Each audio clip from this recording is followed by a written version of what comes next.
Greetings aspirants, welcome back to the Daily Current Affairs by CivicCentre IAS, where we shall try to discuss various important articles relevant to the UPSC CSE prelims perspective. So, displayed are the topics which we are going to discuss today.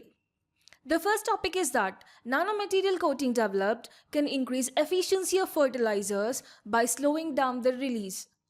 Now, why are we talking about this?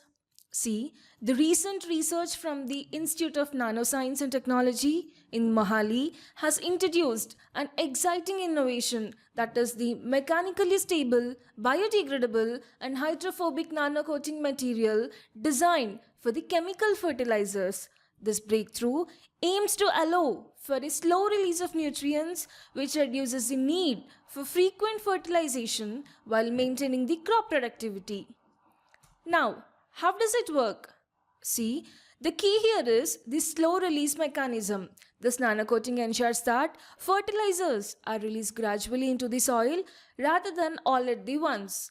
By controlling the release of nutrients, the coating reduces the interaction between the fertilizers and the rhizosphere, which means the soil region where plant roots interact with the microorganisms. This means less fertilizer runoff and better absorption by the crops.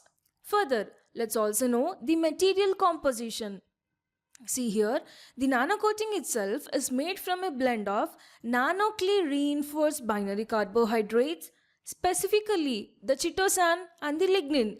These two natural materials are both biodegradable and effective in controlling the nutrient release. And also anionic clay, which acts as a reinforcement agent in the coating, creating stable coordination bonds. And this unique composition allows the coating to regulate the release of chemical fertilizers based on the specific needs of the crops. Then, how is it applied? Well, researchers have developed a special process using a drum rotor method. See, remember, it is the drum rotor method. This technique ensures that fertilizers like muriate of potash are uniformly coated with a mix of nanoclay, chitosan and starch. So using a drum rotor method, researchers uniformly coated muriate of potash, meeting 80% of potassium fertilizers need with nanomaterials like the nanoclay, chitosan and starch. And also, a customized rotary drum system with a sand air gun enabled the uniform and durable coating, enhancing its mechanical performance for industrial applications. Further, if we talk about the benefits of it, see, the first and foremost is the biodegradable coating helps reduce the recommended fertilizer dose without compromising on the crop yield, especially for the rice and wheat. Additionally, the product's biocompatibility and slow release capability align with the sustainable agricultural practices and reduce environmental risk associated with the excessive fertilizer use. And also, it offers the socio-economic benefits like improving farmers' income and supporting the country's agriculture economy. Finally, this coated fertilizer can serve as a sustainable alternative to conventional fertilizers, helping balance productivity with the environmental sustainability. The next topic we shall be discussing is about the Antariksha Abhyas 2024. First, let's see why is it in news. See, the first ever space exercise, Antariksha Abhyas 2024, hosted by the Defense Space Agency, begins in New Delhi. So in this context, it is important to know about the Antariksha Abhyas. Firstly, talking about the exercise Antariksha Abhyas, know that it is India's first dedicated space exercise which is aimed at securing national strategic objectives in space and integrating India's space capabilities into the military operations. Now, the main objective of this exercise is that to enhance the understanding of space-based assets and services which are becoming increasingly essential for the military operations. Additionally, the exercise evaluates how dependent various different stakeholders are on space technology to carry out their missions. Furthermore, the exercise aims to identify vulnerabilities in the defense operations in case space-based services are compromised. Know that this Abhyas is working under the General Anil Chauhan, who is the Chief of Defense Staff. He has stressed that the fact that space is becoming contested, competitive, and commercial. And also, he urged military leaders to secure India's national space interest by fostering innovation and advancing technology in partnership with ISRO, DRDO, and the other academia. See, here also know that the exercise sees the participation of wide range of defense stakeholders. This includes the Defense Space Agency along with the Army, Navy, Air Force and specialist branches such as Defense Cyber Agency, Defense Intelligence Agency and Strategic Forces Command. Additionally, as we saw, ISRO and DRDO representatives are also involved, facilitating a collaborative approach. But what is the significance of this exercise? See here, this exercise Antariksha Abhyas aims to strengthen India's strategic position in space and advance military space capabilities to respond effectively to the potential threats and disruptions causing. So, by integrating these space capabilities into defense operations, this exercise marks a critical step towards safeguarding India's national interest in rapidly evolving space domain. Moving on to the next topic, it is about the Dicliptera polymorpha. Confused, what is it? Well, see, the scientists from Agarkar Research Institute, which is in Pune, Maharashtra, recently discovered a new species, that is the Dicliptera polymorpha in the Western Ghats. So with regards to this topic, let's see its characteristic, habitat and other relevant things. Firstly, talking about its characteristic, see, it has a unique feature called pyrophytic nature, which means fire resilient nature. And see here, as the name suggests, which means that its distinctive dual blooming pattern, that is, the species flowers like post monsoon and again in response to the grassland fires also. Now, if we see its structure, it has spicate inflorescence, which means it is a unique structure among the Indian species with close affinities to the African species in the same genus.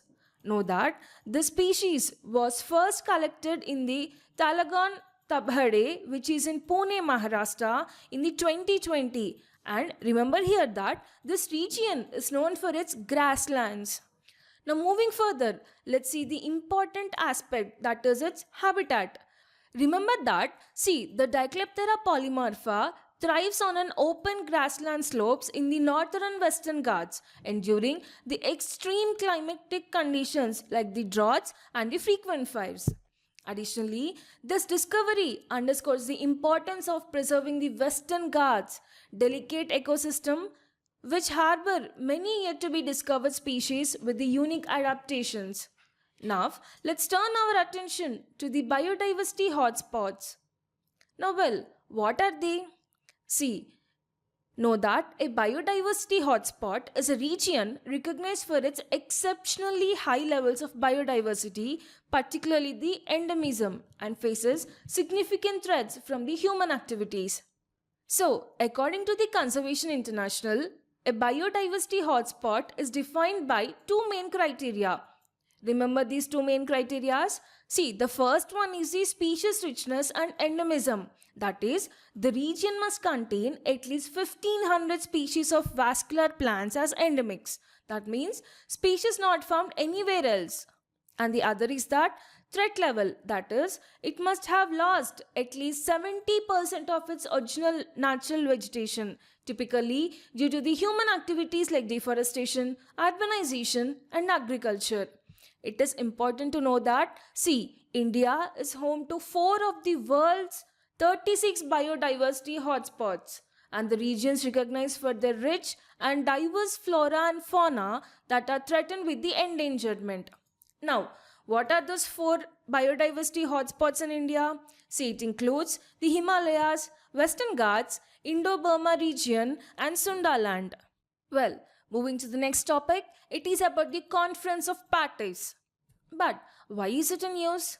Well, see, the 29th Conference of Parties, or the COP29, began in Baku, that is in Azerbaijan, on Monday, perhaps with more headwinds than ever before. In this context, let's talk some important topics related to it. Firstly, let's know what is the COP, that is the COP. See, the COP is an international climate meeting organized annually by the United Nations, in short the UN. And also, see, COP, which is known short for Conference of Parties. Here, parties is a reference to 198 countries that have joined the international treaty called the UN Framework Convention on the Climate Change, or simply UNFCCC. Now, in the same vein, let's talk about the Paris Agreement. Know that it is adopted in the year 2015 at COP21 in the Paris. The agreement is aimed to limit rising global average temperature. Significantly, it is considered a landmark deal as it legally binds 195 nations for the first time ever to combat the climate change and adapt to its effects. Further, this pact seeks to keep global temperature rise to below 2 degrees Celsius from the pre-industrial levels and try to limit the temperature increase even further to 1.5 degrees Celsius. Additionally, the agreement asks rich and developed countries to provide financial and technological support to developing world in its quest to fight and adapt to the climate change. Remember here that it has been replaced by the Kyoto Protocol, which was an earlier agreement to deal with the climate change. Further, let's see about the nationally determined contributions. Well, under this Paris Agreement, each country is required to submit and update their NDCs, that is the nationally determined contributions, for every 5 years, outlining their plans for reducing the greenhouse gases and adapting to the climate change. So, in this context, let's see some of the India's updated NDCs. See, in the renewable energy criteria, India made a commitment to increase non-fossil fuel energy capacity to 500 gigawatts by the year 2030. Now next, India is also committed to reduce the carbon intensity by 45% by the year 2030. And also, India aims to achieve net zero emissions by the year 2070. And further, India is planning to create additional 2.5 to 3 billion tons of CO2 equivalent carbon sink. Now, moving forwards, our next topic is about Di-Ammonium Phosphate. But before, let's see why is it in news. See, at the Pradhan Mantri Kisan Samriddhi Kendras at Bunna village of Katyal district in Haryana, farmers keep coming on bicycles and motorcycles to inquire if Di-Ammonium Phosphate is available or not. But why? See, it is a chief fertilizer used while sowing wheat, and then they realize it is unavailable and they return home empty-handed. So, let's see why this Di-Ammonium Phosphate is important. Firstly, talking about its composition and nutrients. See, Di-Ammonium Phosphate, in short the DAP, is a nitrogen phosphorus fertilizers made by reacting ammonia with the phosphoric acid. As the name suggests here, it is rich in phosphorus and nitrogen, both which are essential nutrients for the plant growth. Know that it has a 46% of phosphorus, which plays a crucial role in the root development and flowering, and also it has 18% nitrogen, which supports the overall plant growth and the leaf development. Further, if we see its role in agriculture, know that DAP, that is the Di-Ammonium Phosphate, is typically applied just before or at the time of sowing. But why? See, as it is most effective in supporting root development early in the crop cycle. Additionally, the high phosphorus content in DAP is vital for establishment of roots, which enables the plant to take in water and nutrients efficiently as it grows. Significantly, without sufficient phosphorus, plants may fail to establish strong roots, affecting their overall size and delaying their maturity. Now, if we see an important recent development, that is the Nano DAP.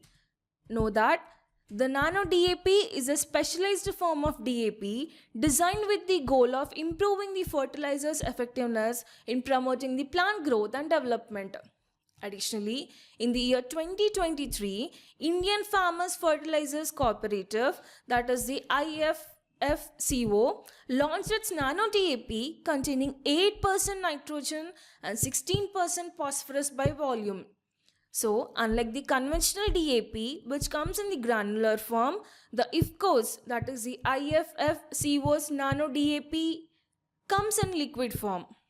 For information, China is one of the largest producers and exporters of Di-Ammonium Phosphate, followed by the countries like Morocco and Russia.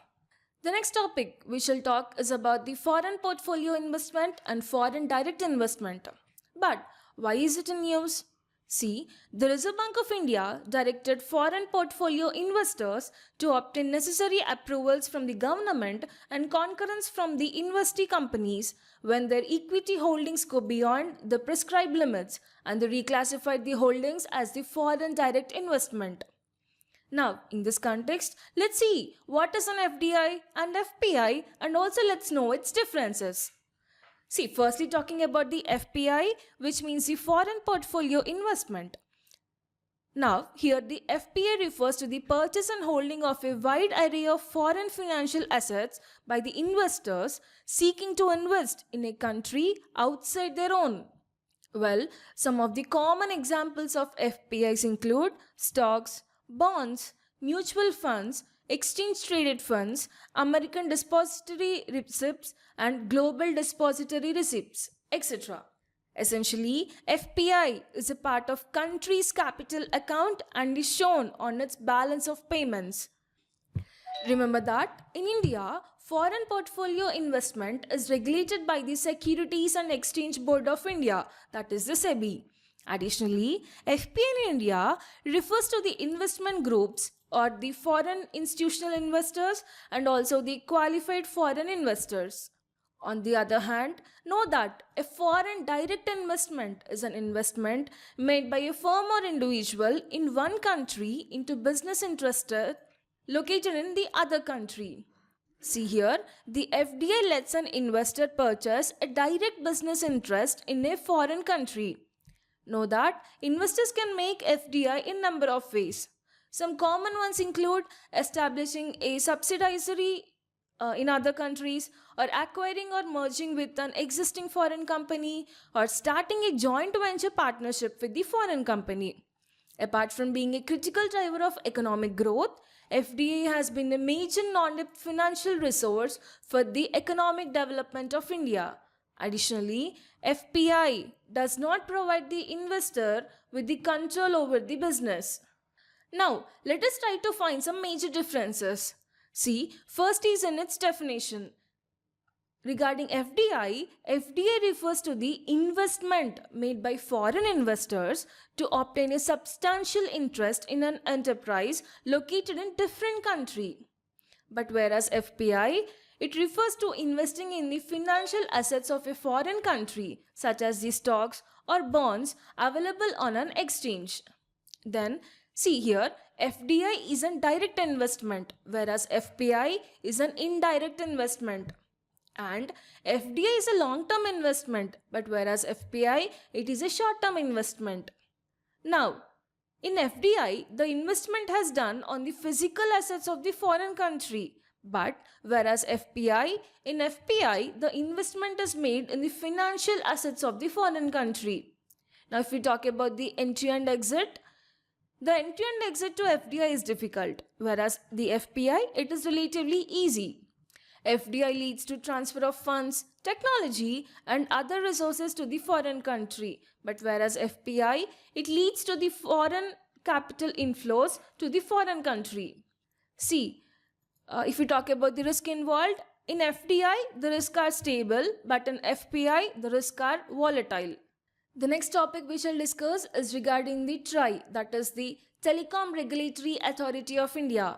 So recently, it has hosted the South Asian nations for a multilateral event in New Delhi.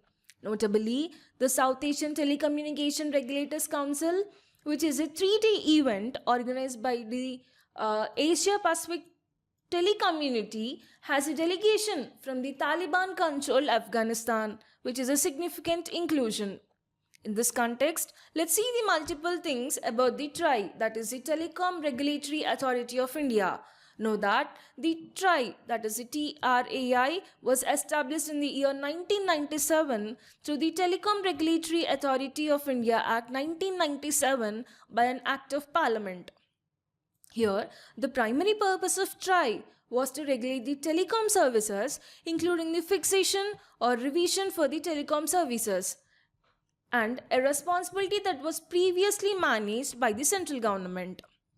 Now, if we see its missions and objectives, significantly, TRAI aims to create and nurture conditions for the growth of telecommunications in India, ensuring the country plays a leading role in the global information society. And its key objective is the fair and transparent regulation. That is, the TRAI works to provide a fair and transparent policy environment that promotes a level playing field and fosters fair competition within the telecom sector.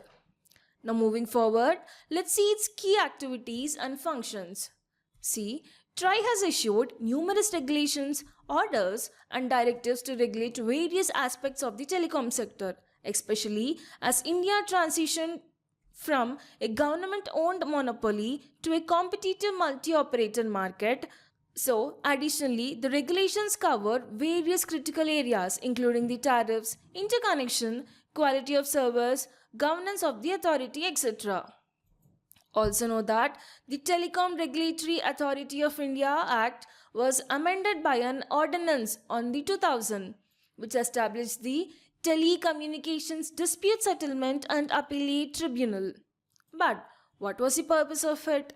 See, the purpose of Telecommunication Dispute Settlement and Appellate Tribunal was to take up the adjudicatory and dispute resolution functions from TRAI, including, firstly, resolving disputes between the licensors and licensees, secondly, settling disputes between service providers, and also addressing the issues between service providers and consumers, and also additionally it does hearing and disposing of appeals against the TRAI's directions, decisions or the orders. Now moving to the next topic, it is about the Vostro account. But why is it as important? See here, ahead of 25th session of Russia-India Intergovernmental Commission meeting, External Affairs Minister S. Jaishankar has said that bilateral trade in national currencies is of great importance. So, let's begin by understanding what a Vostro account is. Well, in the banking terms, a Vostro account refers to an account that a foreign bank holds with a domestic bank and it's denominated in the domestic bank's home currency.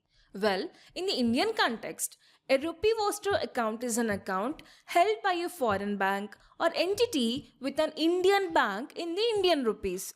Further, this enables foreign banks to conduct transactions in Indian currency, facilitating international trade settlements. Now, on the other hand, let's move on to a more specific arrangement introduced by the Reserve Bank of India called the Special Rupee Vostro account, which is to promote an international trade in the Indian rupee. See, the Special Rupee Vostro account was introduced to promote the trade settlements in the Indian rupees, bypassing the need for the major international currencies. Additionally, this arrangement makes the Indian importers payment for imports in the Indian currency credited to the Special Rupee Vostro account of the correspondent bank of the partner country. Significantly, these funds can then be used to pay Indian exporters in Indian rupees for the goods and services, effectively bypassing the need for transactions in a third-party currency like the US dollar. See here, further, the key distinctions between a standard Rupee Vostro account and the Special Rupee Vostro account are: first, let's talk about their purpose. See here, a standard Rupee Vostro account is primarily used for general banking operations and facilitating correspondent banking activities. These accounts handle various types of transactions, including the remittances and financial services between the banks. In contrast, if we talk about the Special Rupee Vostro account, it is specifically designed for settling international trade transactions in the Indian rupees. Its main goal is to reduce the reliance on the global currencies like the US dollar, enabling the trade between the India and its partner countries to be settled directly in the Indian rupee, and specifically designed to enable the settlement of international trade transactions in Indian rupees, reducing the reliance on convertible countries like the US dollars. Further, if we talk about the approval requirement, see, in the standard rupee Vostro account, it can be opened by foreign banks with Indian banks following the standard procedures without the need for prior approval from the RBI. But whereas in the special rupee Vostro account, it requires prior approval from the RBI before opening, such that the Indian bank must ensure that the foreign bank has a good level of business resilience, financial health, and experience in facilitating trade and investment transactions. Now, if we talk about its usage, see, the standard rupee Vostro account is used for a variety of banking transactions, including the remittances and other financial services. But in contrast to the special rupee Vostro account, it is specifically utilized for settling import and export transactions between India and the partner country in the Indian rupees. Additionally, the Indian importers make the payments in Indian currency into the special rupee Vostro account, which can then be used to pay Indian exporters, thereby facilitating bilateral trade in the local currency. The last news articles is that the center has frozen around 4.5 lakh Mule bank accounts typically used for laundering proceeds of cybercrimes in the past year. In this context, first, let's know about the Indian Cybercrime Coordination Center and let's see the mules. Know that if we talk firstly about the Indian Cybercrime Coordination Center, it is an initiative of the Ministry of Home Affairs. Remember, it is the initiative of Ministry of Home Affairs to deal with the cybercrime in the country in a coordinated and comprehensive manner. See, primarily, it focuses on tackling all the issues related to the cybercrime for the citizens, which includes improving the coordination between various law enforcement agencies and the stakeholders, driving change in India's overall capability to tackle the cybercrime and to improve the citizens' satisfactory levels. Know that the Indian Cybercrime Coordination Center scheme was approved in the year 2018. And finally, the I4C, that is the Indian Cybercrime Coordination Center, was dedicated to the nation on 10th January 2020. So, since its rollout, it has worked towards enhancing the nation's collective capability to tackle cybercrimes and developed effective coordination among the law enforcement agencies. Now, if we see its objectives, firstly, it acts as a nodal point to curb the cybercrime in the country. Secondly, it strengthens the fight against the cybercrime committed against the women and children. Next, it also facilitates easy filing cybercrime related complaints and identifying the cybercrime trends and the patterns. Later, it acts as an early warning system for the law enforcement agencies for proactive cybercrime prevention and detention. Additionally, it creates the awareness creation among public about preventing the cybercrime. Finally, it also assists the state or union territories in capacity building of police officers, public prosecutors, and judicial officers in area of cyber forensic investigation, cyber hygiene, and cyber criminology, etc. So in the same vein, let's see some types of money mules.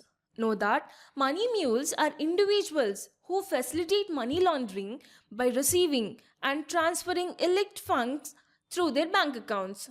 They play different roles depending on their level of awareness and intent. So some of the main types are: first is a victim mule, which means unknowingly their account compromised by the fraudsters. Second is a misled mule, which means unknowingly sends and receives money for a fraudster.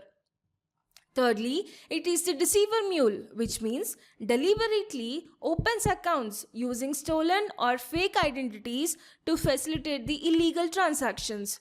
Next is a peddler mule, which means sells access to their genuine account to a fraudster. Lastly, the accomplice mule, which means willingly opens a new account or users an existing account to transfer money for a fraudster.